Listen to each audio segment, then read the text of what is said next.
senior at Moscow High School in Moscow, Idaho, and I'm really interested in going into magazine production. 2 multicultural journalism workshops, one goal, to learn from each other.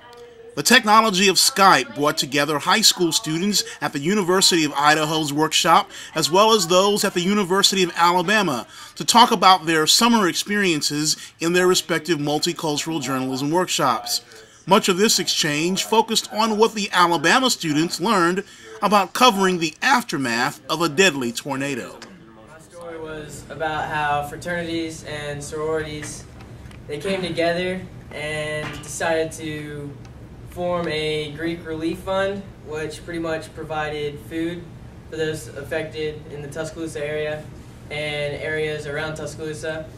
And they also raised money to help with the rebuilding process and to help with supplies for families in need. Our director was one of those affected by the tornado, so I used an interview with her, as well as some clips of the tornado in action, and we did some research about how people are helping and how we can help. And all of that together, I've actually made what I call a music video. The only way I knew how to work through everything I was feeling was to write, and I wrote humor, things that I think are funny about the tornado, and I got a lot of criticism because people thought it was too early, but I had more supporters who were like, thank you for making us laugh at this time, and I needed it. I couldn't have gotten through it without it. I couldn't have done it. We did a GPS of a McDonald's, and when we got there was no McDonald's.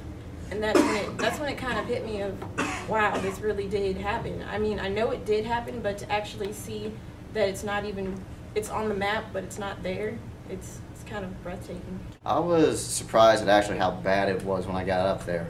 I mean, you've heard about Tuscaloosa, and you've seen pictures of how bad it was, but I didn't know, and I know some other areas have been hit, but this one was pretty far away. I was taking pictures in Forest Lake neighborhood 2 days ago, and I just took a minute to take it all in before I started shooting. It's just unreal to see. You see something on CNN, but nothing prepares you for when you see something, you know, you're right there standing on the rubble. And you don't think it affects you as much as it will, but going into it, you have a certain feeling, and then coming out of it, you feel like